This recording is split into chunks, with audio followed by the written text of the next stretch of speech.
Hi, everyone. Welcome back to the Pippin Pod.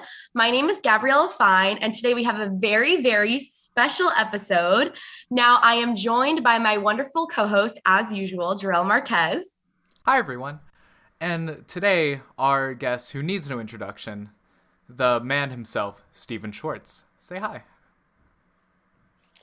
Hey, happy to be with you, Gabriella and Gerrel, and the rest of those watching. Great. So, Mr. Schwartz, we're going to start with our first question. Now, word on the street is that Pippin was modeled after you in your 20s, and we were wondering what elements of Pippin you feel reflect yourself the most. Well, that's partly true, but it was more modeled after my generation, if you will. Got it. I wrote it. I started the show. In a whole other version of it when I was still in college at Carnegie Mellon, when I was 17, and I was maybe I was 18. Anyway, I was a teenager, just still, and the show finally opened. When it finally opened 6 years later or 7 years later, I was 24. So the point being, I was in my early 20s. My friends, my colleagues, the people I hung around with, we were all of that age. We were all dealing with the issues that Pippin deals with in the show. It was the time of the Vietnam War, which was very, very much present in our minds, both as an issue and the fact that some of us were afraid we might be over there fighting it. So that obviously that whole issue is very strongly present in Pippin. Sort of the generational conflict, very present that we were all experiencing. And this was the early 70s, so it was the time of the so-called generation gap. My generation had the slogan, don't trust anyone over 30. So all of that, I think, figures in the show. So I wouldn't really say it was specifically about me, but about issues and feelings that I and most of my friends were dealing with. Crazy that with it being written back then, it's still so relatable now. Oh, thanks. Yeah. Well, people continue to be in their 20s, Yeah. and people continue to be trying to figure out what to do with their lives. Mr. Schwartz, you started Pippin as a spin-off of James Goldman's play The Lion in Winter. Where did you draw inspiration from when choosing to spin the tale, and what was it like working with people like Fosse to bring it to life? Yeah, well, I wouldn't say it was exactly a spin-off, but it was The Lion in Winter was something that I and my fellow drama students were very enamored of. It was one of those shows where we knew all the lines and would say them to each other. We liked the crackling dialogue and the constant betrayals, etc., in the story. But Pippin itself was actually the idea of a friend of mine at Carnegie Mellon, a young man named Ron Strauss, who had come across a paragraph in a history textbook about the son of Charlemagne and a plot to overthrow his father, an unsuccessful plot to overthrow his father. And so out of that idea and our fondness for The Lion in Winter, we thought it would be fun to do basically a medieval melodrama musical. And when Pippin was at school, when it was at Carnegie Mellon, that's precisely what it was. And it concerned itself mostly with court intrigue and the plot to overthrow Charlemagne. And it ended at the end of that plot with the unsuccessful plot, and Pippin being confined to a monastery for the rest of his life, which I guess is historically what happened. Then over time, as I continued to work on the show, when I graduated and came to New York, it gradually evolved into loosely being about this or having this at its core, but essentially being a coming of age story where the Charlemagne and that whole story was essentially used as a metaphor. And obviously that strongly continued to evolve once, first of all, when I got together with Roger O'Herson, who eventually wrote the book for the show, and then certainly when Stuart Ostro, the producer, and Bob Fosse, the director choreographer, became involved. None of them was particularly interested in, the history of France in 1800, nor were they really, looking to do a musical that felt like The Lion in Winter. So the show greatly evolved, obviously.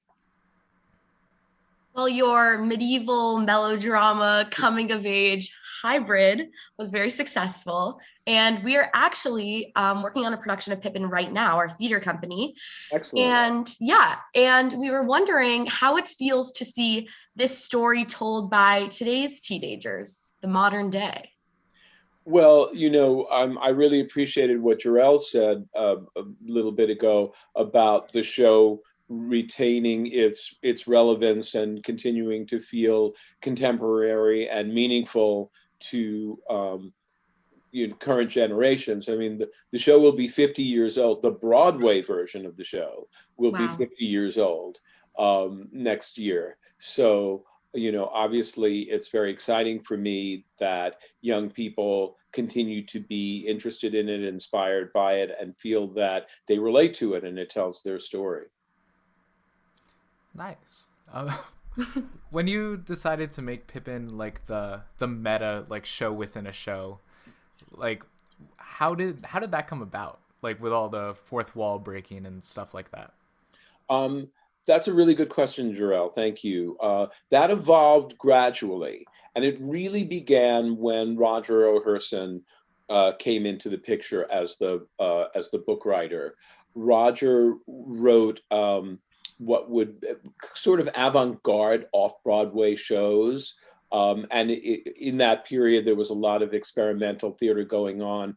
And a lot of that had to do with breaking of the fourth wall and an acknowledgement of being in a play. You think of work by, I don't mean to put Pippin in this elevated status, but, it was the beginning of Edward Albee's work, Jean Genet, all Ionesco. There was a lot of that being done in New York. We were very aware of it. And so the idea of breaking the fourth wall and acknowledging in some way that this was a performance was something that came naturally to Roger.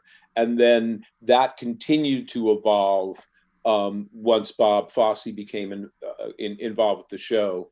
One of the things that happened was that in the course of putting together the cast for the original production, we auditioned Ben Vereen, who was someone Bob knew because he had been playing, I think in the chorus basically, or a small role in the movie of Sweet Charity, which Bob had directed. And Ben was currently playing Judas in Jesus Christ Superstar on Broadway. And Bob had him brought in to audition for us with the caveat that there really wasn't anything in the show for him. But Bob felt he was such a special performer, it would be great if we could find something. And Roger really had the idea to take a bunch of small characters who were sort of sprinkled throughout the show, including a character at the very, very end of the show who was the head of a theater troupe that entices Pippin to try to do their grand finale, and to create the role of the leading player.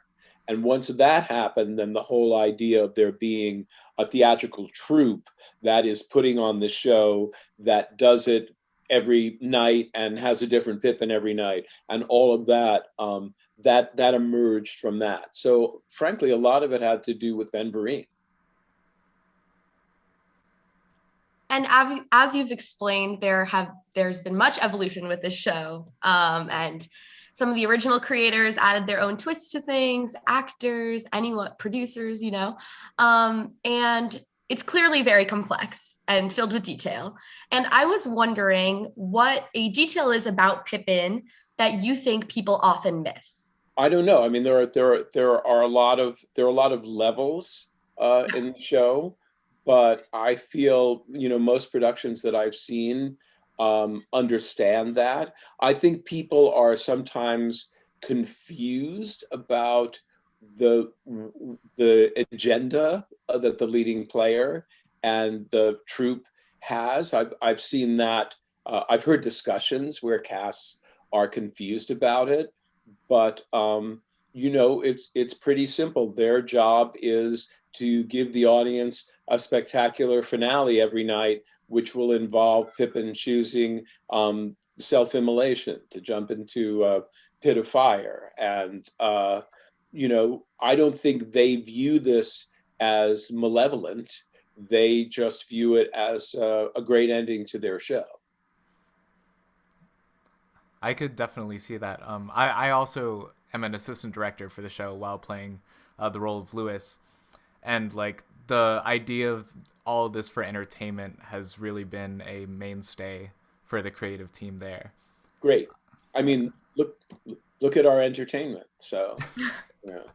I mean, we joke and say, well, it's sort of like a medieval musical snuff film, and that's maybe taking it a little far, but yes.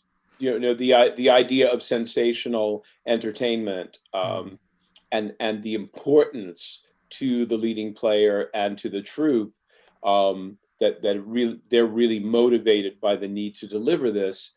I think is important. The obviously the leading player and the troupe exist as a metaphor. There's a line at the end of the show where they say to the audience, once Pippin has, I guess I'm doing spoilers here, but once they need a different Pippin, let me just put it that way and not completely spoil the story, and they turn to the audience, they say, we're right inside your heads. So obviously they exist, as our inner voices, but it's impossible, obviously, for actors to portray inner voices and to enact being metaphors. So to perform the show, they need to be a real troupe, decide what their relationship is to the leading player, what kind of hold, if any, he or she has over them, etc. And then their motivation, which is to persuade Pippin to get to this final moment, needs to be very clear for them in order for them to play the show. That's really great to know. We during rehearsals we spent a lot of time working on who your character is with the leading player troupe, and that, like, the certain level of meta. So that's honestly great to know that it was all worth it. No, that's definitely right, Gerrel. I go back to the question, or kind of what Gabriella said. Pippin is a show that's deceptively simple, but it exists on a lot of layers, and those are all going on at the same time. I think there's a clarity to the show so that most people do get that, but it is not a story that just exists on one level, not to insult shows that do. I mean, most of my shows are just, Wicked is a show that exists on one level. It has a lot of, obviously, political undertones and overtones and references to our contemporary world, but essentially the story is the story. And there aren't a bunch of, the characters are the characters. That's not true in Pippin. Mr. Schwartz, what was the original opening night of Pippin like for you? That's wow. I remember I was extremely nervous. I remember that I was too nervous to go to the opening night party, and that instead, my agent, Shirley Bernstein, who had been my agent since I first came to New York, since I was 20 years old, took me to out to like a little dinner at a nice restaurant after the show. I'm trying to remember which restaurant it was, but it was, we were separate because I was just too nervous to be part of the whole opening night craziness. And Mr. Schwartz, we've talked a few times at this point about the relevancy of Pippin today, but which number in the show do you think is the most relevant in these rapidly changing times? Well, I mean, I don't know that I would, call it relevant. I'm not sure that that's the adjective I would use for it, but, obviously the central song for Pippin is Corner of the Sky. It's his I Want song, if you will. And if the character of Pippin and his journey are going to continue to speak to contemporary generations, then that song needs to retain meaningfulness for them. I could talk about Morning Glow, I could talk about the finale, which are also important parts of the story. But I feel ultimately, if Corner of the Sky doesn't mean anything to you, then you're probably not going to invest in the show. Emotionally, I mean, not financially. And speaking of like all the different songs and everything, what lyric or line do you think that you remember that encapsulates like the show as a whole? Well, I'm not sure that exists, because I feel if you could encapsulate an entire journey in one line, then you should just write that one line.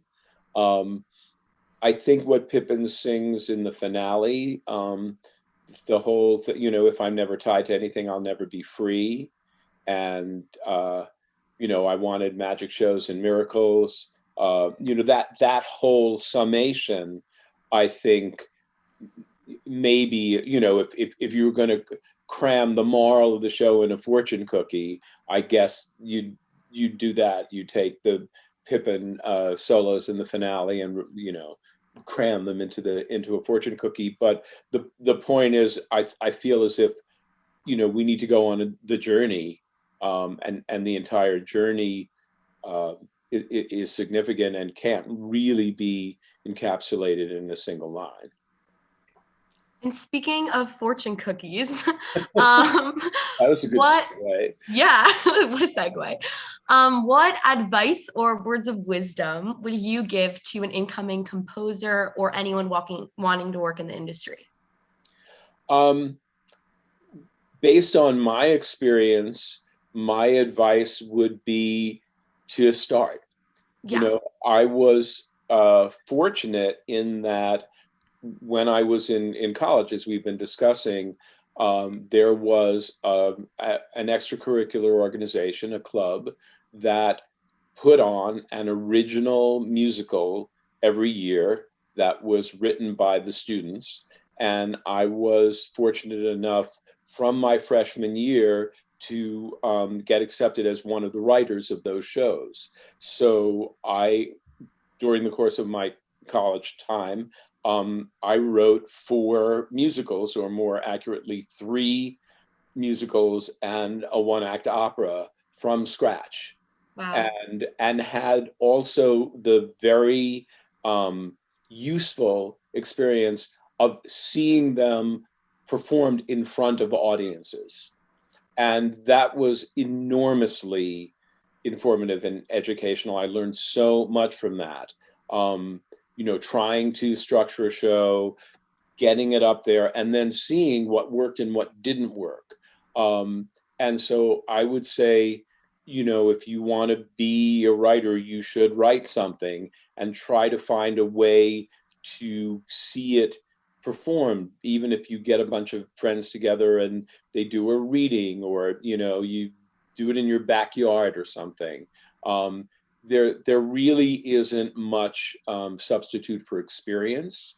I mean, I was someone who knew musical theater, saw a lot of musicals, took the scripts of musicals out of the library, and read them and figured out what I responded to in terms of how they were structured, listened to a lot of cast albums, and again analyzed, why does this song really work for me? What is the composer or composer lyricist doing that's really making this song land for me. So I'd done a lot of analysis and thought about the creation of musical theater, but there really was no substitute for actual experience.